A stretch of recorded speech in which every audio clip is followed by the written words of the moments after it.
And the area of the story after the war is like, you know, food and drink to me in terms of, you know, an opportunity for a lot of good stuff to tell a story, you know. As we talked about before, there's like a mix of a tremendous amount of optimism, but a kind of incredibly large body count, you know, behind you. And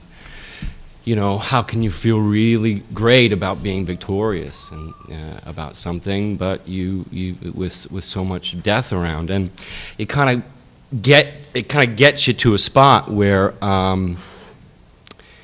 you've got to kind of figure out where all the body's going, and I guess that kind of creates situations where people want to talk about past lives, they want to talk about what happens after you die, and those kinds of ideas that, you know, the masters sort of putting forward is that, you know, time travel is possible, you know, kind of accessing things that have happened to you in other lives are possible. And those are great ideas, you know, I think, and they're hopeful ideas, and they're the kind of stuff that was fascinating to me to write the story around. I'd worked with Philip before, and I adore, worship, love Philip. So to get to play someone who adores, worships, loves Philip was not a big stretch for me.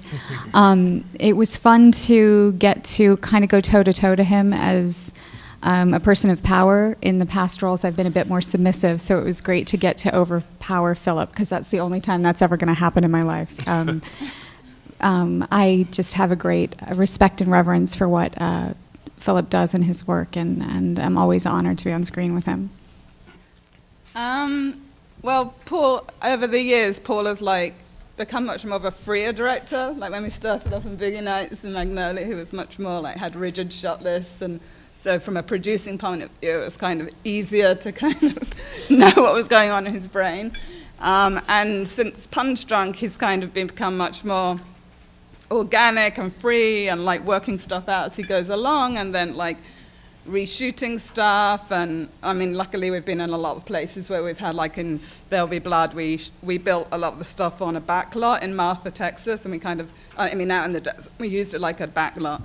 And so we were able to go and shoot scenes, and then Paul would look at them, oh, I want to change this, that, go back and reshoot it. It was just a very kind of organic process, and it's kind of, for me and Daniel, who's my producing partner, just kind of always knowing how Paul works and kind of budgeting in it that way, so we have the freedom to add more days, to make changes on the fly, and just, you know, really go with it and, you know, support his vision and get him what he wants. No. Well, no, I mean, that scene, it was a situation where I'd written that like many different versions of what that scene should be, and the three of us sort of had a lot of discussions about what it would be, and by the time we ended up shooting the scene, we had three completely different ideas about what was going to happen, and we knew that, you know, probably you know, Freddie would not want to be in a jail cell, and when it was the first take and we started rolling, and Joaquin went crazy, and you know, I think that you have to be concerned for your actor's safety, but you have to make sure that you've lit it properly and there's film in the camera so that if anything happens.